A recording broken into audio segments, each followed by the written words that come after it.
RCF. Bonjour à tous, très bon réveil. Merci de nous rejoindre pour votre journal local en Champagne en ce vendredi 30 janvier. Au sommaire, le 15 janvier dernier à Fagnières, le Forum des opportunités a rassemblé exploitants et jeunes étudiants autour de l'agritourisme et de l'œnotourisme, offrant conseils, témoignages et partenariats pour diversifier et préparer l'avenir des exploitations agricoles de la Marne. À Sedan, l'attractivité démographique se confirme entre défis persistants et opportunités futures. La ville a gagné 239 habitants en 2025. Mais tout d'abord, un point sur la météo près de chez vous pour aujourd'hui en Champagne. Et selon Météo France, même type de temps qu'hier, à savoir de la grisaille, de l'humidité ce matin sur une majeure partie du territoire de la Champagne. Quelques averses de pluie sont attendues notamment du côté de la Brie champenoise et du côté de Nogent-sur-Seine, Romilly-sur-Seine. Pour cet après-midi, le ciel sera toujours aussi nuageux avec quelques éclaircies possibles du côté de la Brie champenoise, mais aussi quelques averses de pluie du côté de la cité Bragarde et du pays Vitria. Côté température, elles sont comprises comme ce matin entre 1 et 3 degrés sous abri et jusqu'à 10 degrés prévus pour les maximales. RCF Cœur de Champagne, le journal Christopher Fausten. Retour sur le forum des opportunités qui s'est tenu ce jeudi 15 janvier au centre André Gallois à Fagnières près de Châlons-Champagne.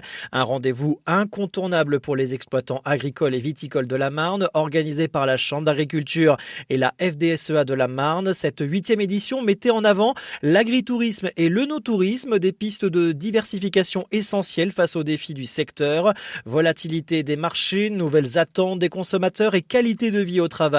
Et pour comprendre les motivations des jeunes à s'intéresser à ces nouvelles perspectives, on a rencontré Maël et Valentin, étudiants en BTS Axe au lycée La Salle à Reims-Sillois. Je trouve que dans ce forum, il y a des beaux projets mis en place pour notre avenir en tout cas. Avec ce forum, on voit qu'il y a une multitude de projets différents et une multitude d'opportunités qui s'offrent à nous pour l'avenir, et un projet d'installation qui se démarquerait un peu des types d'installations qu'il y a eu précédemment ou des types d'agriculture aujourd'hui, parce que c'est vrai qu'on nous le dit de plus en plus et on s'en rend compte. Pour pouvoir continuer à faire ce qui nous plaît, il va falloir qu'on se diversifie et qu'on trouve aussi des moyens de plus stables et plus sûrs de gagner de l'argent, d'avoir une rentabilité à la fin de l'exercice, quoi. Moi, si vous voulez, je m'installe là pour juillet 26. Alors c'est bientôt, on en a déjà réfléchi auparavant, mais c'est vrai que en venant ici, ça permet d'avoir divers avis et puis de voir divers projets qui pourraient être viables à l'avenir. Ça fait toujours réfléchir, même si moi j'ai déjà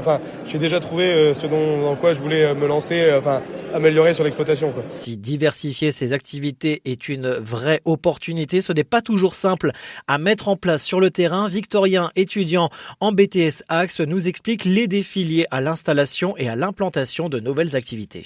C'est surtout un côté où, dans l'exploitation où notre père travaille, il n'y a pas forcément la place d'arriver en tant que salarié, donc de dégager un salaire en plus avec un travail qui n'est pas forcément présent pour avoir une personne en plus. C'est pour ça que oui, d'avoir un salon comme ça peut être important pour essayer de justement essayer de ramener un projet sur l'exploitation pour créer du coup de la charge de travail en plus et rapporter du coup une autre source de revenus en plus. Entre conseils d'experts, témoignages d'exploitants et rencontres avec des partenaires économiques comme Coco Lodge, Gîtes de France ou l'Agence de développement touristique de la Marne, le Forum des opportunités a offert une vitrine précieuse pour ceux qui souhaitent repenser leur modèle agricole et viticole.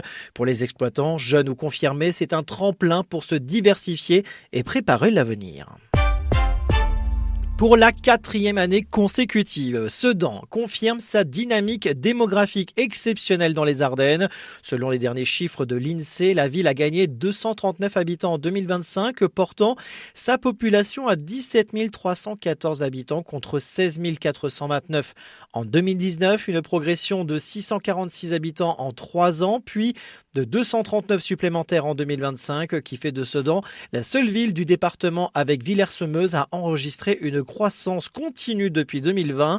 Interrogé sur les raisons de ce succès, le maire de Sedan, Didier Herbillon, met en avant plusieurs facteurs. Il y a évidemment plusieurs aspects. Je crois que l'engagement de la ville depuis maintenant plusieurs années, voire au moins 2 décennies, de faire en sorte que la ville s'améliore en termes d'espace urbain, en termes de rénovation de nos quartiers, en termes également de programmation culturelle, d'animation, L'image aussi de la ville qui a changé, avec bien sûr le château fort qui est devenu le monument préféré des Français, tout ça change considérablement l'image. Et puis il y a aussi un autre phénomène qui n'est pas dû à la ville, mais que je crois évidemment important à souligner, c'est que la suppression de la taxe d'habitation a rendu plus facile de devenir propriétaire sur notre ville. Et quand on regarde d'ailleurs où s'est installée la majeure partie de cette nouvelle population, on remarque que c'est plutôt sur les hauteurs, le quartier des hauteurs. Donc il y a une pression également sur l'immobilier assez forte. La meilleure preuve d'ailleurs, c'est que nous sommes passés en zone B, c'est-à-dire en zone tendue. Et ça, c'est excellent pour la ville. En 2024, Didier Herbillon soulignait 2 défis majeurs, le chômage et la pauvreté, le point un an plus tard. Sur les 2 dernières années, voire 3 dernières années, ce sont au moins 500 emplois qui ont été créés. Delcia en particulier, mais aussi chez ASS, chez nos entreprises de BTP, également chez la SAS Boucher qui s'est installée récemment à Sedan, chez Gélimat qui vient de s'installer également.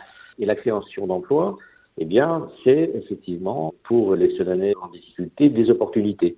Tout cela, mis bout à bout, explique effectivement que ça va un peu mieux. C'est pas encore sorti, malheureusement, des problématiques sociales. Mais le casino, par exemple, va faire appel à 60 Sedanais, et particulièrement des Sedanais qui seront formés. Donc, on peut imaginer qu'on prenne des Sedanais aujourd'hui qui sont justement en mal d'emploi. Donc, tout ça permet effectivement de voir l'avenir avec plus de sérénité. Il y a une vraie dynamique. Et il est clair aujourd'hui que la dynamique, elle est liée à ce que j'évoquais tout à l'heure, c'est-à-dire à l'amélioration assez considérable du cadre de vie dans cette ville et dans laquelle il fait bon vivre. Des propos recueillis par Alexis Claudretz pour RCF. Si les résultats sont encourageants, le maire rappelle que le travail est loin d'être terminé avec une population en hausse et une volonté politique affichée. Sedan semble bien parti pour écrire un nouveau chapitre de son histoire. Nous avons les atouts pour réussir. À nous de les favoriser, conclut Didier Herbillon.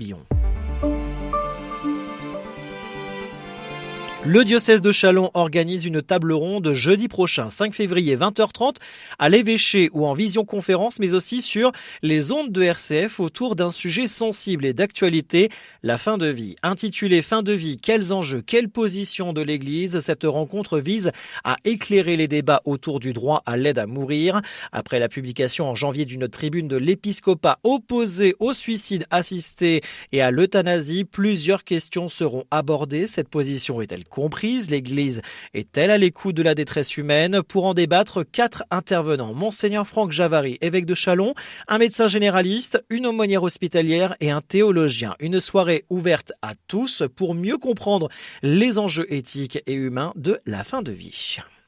Dans l'Aube, un nouveau projet de centrale solaire pourrait voir le jour d'ici 2027, cette fois du côté de Lavaux. Selon nos confrères l'Est Éclair, la société Urba Solar, déjà porteuse de projets photovoltaïques à Prunet-Belleville et Vaud, s'intéresse à une parcelle agricole appartenant à Decathlon à proximité du centre Marc-Arthur Glen. Lauréat d'un appel à manifestation d'intérêt en 2023, le projet est actuellement soumis à une enquête publique jusqu'à fin février. À terme, 8640 panneaux solaires pourraient être installés pour alimenter près de 2700 foyers. Et un mot de sport, tous les billets sont désormais vendus pour la rencontre de ce samedi 18h30 à la patinoire Cité Glace entre le Hockey Club Chalonnais et les Phénix de Reims. Les supporters sont attendus en nombre pour encourager les Gaulois dans ce dernier derby marnais de la saison. Idem pour le match d'Élite 2 ce soir au Palais des Sports Pierre de Coubertin entre le Champagne Basket et Rouen. Le parquet s'annonce complet, le coup d'envoi est prévu à 20h. Fin de ce journal, l'actualité en continu sur les réseaux sociaux de RCF Cœur de Champagne. Très bonne matinée à tous.